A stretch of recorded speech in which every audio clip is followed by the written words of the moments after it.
With the recent release of the HBO Season 2 of The Last of Us TV series, I thought it was a perfect time to revisit the PlayStation 4 game with a £10 upgrade remastered version on the PlayStation 5.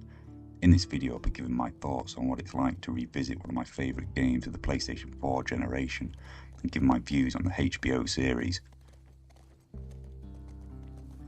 Let's kick things off by taking a look at the visuals. The Last of Us Part 2 Remastered solidifies its status as a graphical benchmark. Naughty Dog's attention to detail was already breathtaking on the PlayStation 4, but with this remastered version, it pushes even further. We're talking enhanced textures, resolutions, improved draw distances, and noticeable upgrades to shadow quality and lighting.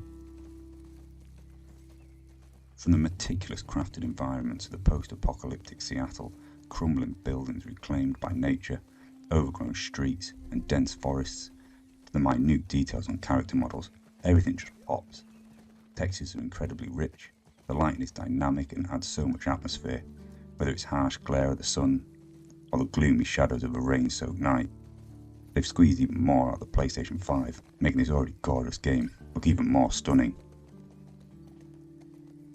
Now, how does this graphical powerhouse actually run in its remastered form? On the PlayStation 4, it was already one of the most impressive games of that generation, and the free PlayStation 5 native patch for the original game already delivered a locked 60 frames per second, but with the remastered version, we get dedicated graphics modes. You can choose between a native 4K fidelity mode at 30 FPS for ultimate visual fidelity, or a dynamic 4K performance mode targeting 60 frames per second for the smoothest gameplay. Both look incredible, but the 60 FPS option truly makes the combat and exploration feel incredibly responsive. Load times are also significantly reduced thanks to the PlayStation 5's SSD, getting you into the action much faster. This truly is the definitive way to experience the game. Moving on to the gameplay, Naughty Dog refined the already excellent mechanics from the first game and elevated them to new heights. The combat is visceral, impactful, and often terrifying. Every shot, every melee hit, every arrow feels incredibly weighty. Stealth is a viable and often necessary option, with expanding enemy AI making encounters incredibly dynamic. Enemies communicate, flank, and track you relentlessly, making every encounter almost like a puzzle. You can craft on the fly, upgrade your weapons, and the environment traversal feels more fluid with the addition of a prone movement and jumping.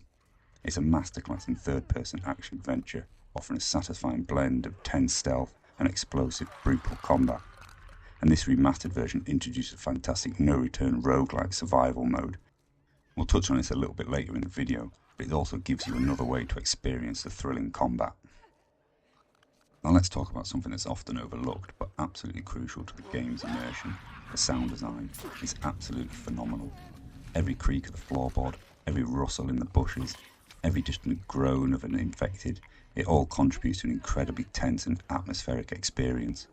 The sound of the rain on concrete, the echoing gunshots in the deserted city, the satisfying thud of a brutal melee attack is all meticulously crafted. On PlayStation 5 with compatible headphones, 3D audio truly elevates this, allowing you to pinpoint enemy locations and feel even more immersed in the world. It's so good that you often rely on the sound cues to anticipate enemy movements, making you feel truly present in this dangerous world. Okay, let's talk about the elephant in the room, the story. The Last of Us Part 2's narrative is, without a doubt, the most divisive element. Without going into spoilers for those that haven't played it or watched the TV show yet, the story takes a bold risk, challenging players' expectations and forcing you to confront difficult themes. It's a brutal tale of revenge, loss, and the cynical nature of violence, told from multiple perspectives. It's unflinching in its portrayal of humanity's darkest impulses and its capacity for both profound love and immense cruelty. Whilst not everyone connects with this direction, you can't deny its ambitious and the emotional weight it carries. It's a story that will stick with you long after you've rolled the credits. For better or for worse, the remastered version allows you to experience this in greater immersion. Hand in hand with the sound design I touched on earlier is the absolute stellar voice acting. The performances in The Last of Us Part 2 are nothing short of extraordinary. Ashley Johnson as Ellie, Laura Bailey as Abby, Troy Baker as Joel. Their dedication and emotional range bring these complex characters to life in a way few games achieve. Their raw emotion, the subtle nuances, the sheer power in their voices. It's all just captivating. You truly believe these characters are going through hell, and it's a testament to the actors' incredible talent. And it's not just the voices, it's the character acting and animation that pushes it even further. Naughty Dog's facial animation technology is still one of the best in the industry. You can see every subtle emotion, every flicker of pain, anger, or sadness in the eyes. Body language is incredibly realistic, adding so much depth to both the cinematic moments and even the gameplay. The way characters react to being hit, their struggle, their exhaustion, it all combines to create an unparalleled level of realism and emotional connection, which is only enhanced by the higher fidelity of the remastered version.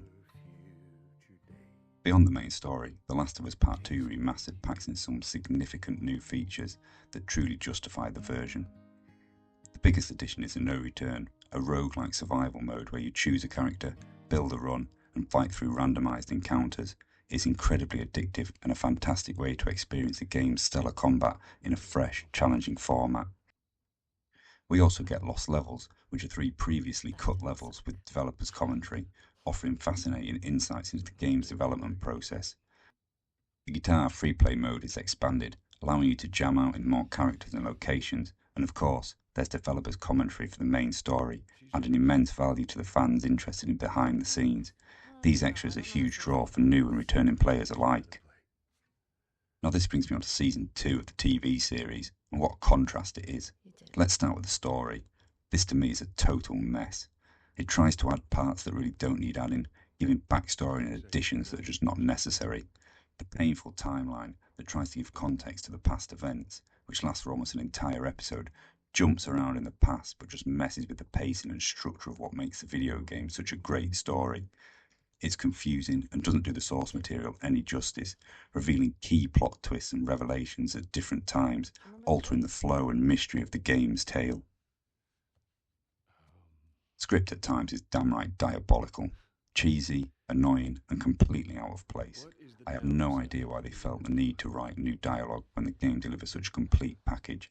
This alters the mood of the tale and is so far removed from the tone which the game sets, demonstrating what these characters are going through. That's so dumb. And this brings me to what I felt was the worst part of the whole series. Bella Ramsey, who plays Ellie, portrays Ellie in such a bad light. She's a downright dislikable character. Her portrayal comes across as childish, goofy, and so far from the supposed 19-year-old that she's trying to play. This is partly down to the writing and direction, with the awful additional lines and over-dramatic acting, and the other part being her attitude towards Joel that is just not present in the video games. It's overly harsh and played on far more than is needed. The powerful, revengeful, emotional moments of the game are missing, which makes her goofy, childlike moments even worse. It takes away a massive part of the motives as to why they are putting themselves through the things that they are. With playing the game so close to watching this, it's such a disservice to the video game, with only brief moments bringing any comparison between the two. The 7 episodes are a drag to get through, bringing none of the fear or suspense that the game brings. This can only be seen as a brief reminder of what the video game is about, but as either a standalone series or as a comparison, neither are good. So what are my final thoughts on The Last of Us Part 2? It's a masterpiece of interactive entertainment, albeit a challenging one. Now polished and enhanced for the current generation, it's a game that demands your emotional investment and rewards you with an unforgettable experience. Naughty Dog pushed the boundaries in terms of storytelling, technical achievements, and character development, and this remastered version adds significant value. It's a harrowing journey, but one that explores profound questions about morality, empathy, and the consequences of our actions. Whilst not for everyone due to its mature themes and intense brutality, it's a game that will be talked about for years to come, and the remastered edition ensures its legacy as a landmark title in gaming history.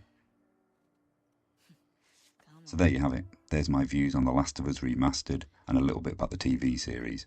I hope you enjoyed the video. If you did, please give it a like. If you didn't, please give it a dislike. If you've got any thoughts or comments, please leave them in the comment section below. Thanks for watching.